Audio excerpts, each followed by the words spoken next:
দেখা হবে ততবারই বলে আরে জয় কেমন আছো। হ্যাঁ তো জয় ভাই, জয় ভাই। সো এটা এটা ওর যে মনে আছে এটাই অনেক অনেক কিছু। আরও আমাকে অনেক বেশি ভালোবাসে। হ্যাঁ ওরা না, ওরা সবাই অনেক ভালোবাসে। সো এই ভালোবাসা নিয়েই থাকতে চাই। আপনারা সবাই ওদের জন্য দোয়া করবেন। কেমন লাগছে? ভালো ভালো। এরকম অনেক আছে।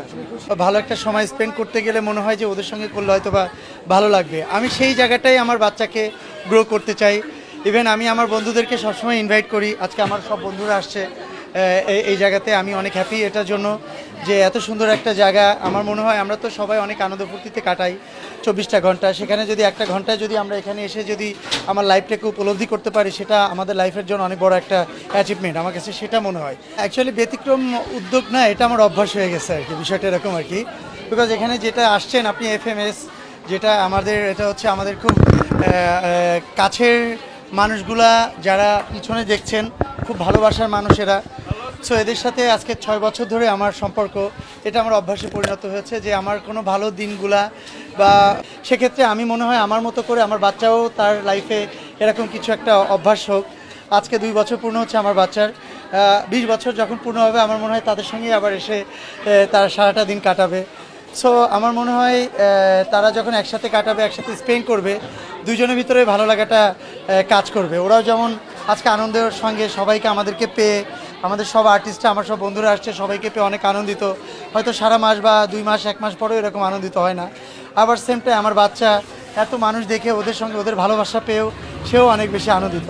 সো আমি এই অভ্যাসটার জন্যই মূলত এই মানুষগুলোর কাছে আসা ছুটে বারবার। পরিকল্পনা বলতে গেলে প্রতিটা হাউস বা প্রতিটা প্রতিষ্ঠানই তো জানেন এটার একটা ফিউচার প্ল্যান থাকে। কিন্তু আমি যে হাউসে আছি এটার ফিউচার প্ল্যানটা আপনারা হয়তোবা জেনেই গেছেন। কারণ একটা স্পেশাল চাইল্ডের জায়গা, আমাদের একটা এতিম শিশুদের জায়গা। এদের আসলে ফিউচার প্ল্যানটা কী থাকে, একটু সুন্দরভাবে সুখে শান্তিতে হাসি খুশিতে তাদের জীবনটা কাটাবে, এটাই হচ্ছে আনন্দের ব্যাপার। আর আমার এখানে আরও আসলে কৃতজ্ঞতা যার কাছে না করলেই নয়, সেটা হচ্ছে আমাদের এখানকার যিনি একজন ডিরেক্টর আছেন, সুজন ভাই। উনি সবসময় দেখে, আমি তো সবসময় অ্যাকচুয়ালি আসতে পারি না, দেখা গেছে 2 মাসে বা 6 মাসে একবার আসছি বা 3 মাসে একবার আসছি। যদি কোনো বড় প্রোগ্রাম থাকে বা যদি কোনো প্রোগ্রাম করতে হয় আমি অবশ্যই আসি, জয়েন করি। সেক্ষেত্রে সে পুরো মাসটা, পুরো বছরটা সে একাই টেনে নিয়ে যাচ্ছে এই হাউসটা।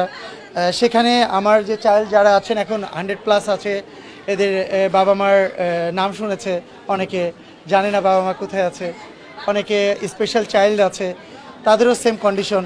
সো এদের ফিউচার কি হবে জানি না, বাট আমরা যতক্ষণ আছি আমার মনে হয় ওরা অনেক সুখে শান্তিতে ওদের ফিউচারটা যদি 2 দিনও কাটাইতে পারে, এটা আমাদের জন্য অনেক বড় একটা অ্যাচিভমেন্ট। সো আমরা চাই আপনারা সবাই দোয়া করবেন যে ওদের জন্য যাতে আমরা কিছু করতে পারি, অন্তত যাতে সামনের ফিউচারে ওরা ভালো কিছু করতে পারে। আমার এখানে অনেক ভালো স্টুডেন্টও আছে যারা অলরেডি কলেজে পড়ছে, ইউনিভার্সিটিতে পড়ছে এবং ভালো ভালো ফ্যামিলিতে তাদের ম্যারিডও হয়ে গেছে।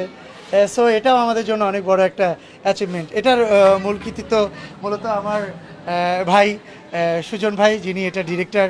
এটা মূলত আমাদের কানাডিয়ান একটা সংস্থা, যেটা আমরাই মূলত দেখাশোনা করছি। আমাদের দিদিও আছে একজন। তা সবাই মিলে ট্রাই করছি সংস্থাটাকে, এই হাউসটাকে সুন্দর করে আনার আর কি। সো আপনাদের দোয়া পেলে ইনশাল্লাহ আরও ভালো কিছু করতে পারবো আমরা। এরপরে তো আমরা একটা সাংস্কৃতিক মনোযোগ, আপনারা দেখেছেন এখানে কত ধরনের কার্ড, কত ধরনের আর্ট করেছে, এটা আমাদের অনেক ভালো লাগার ব্যাপার।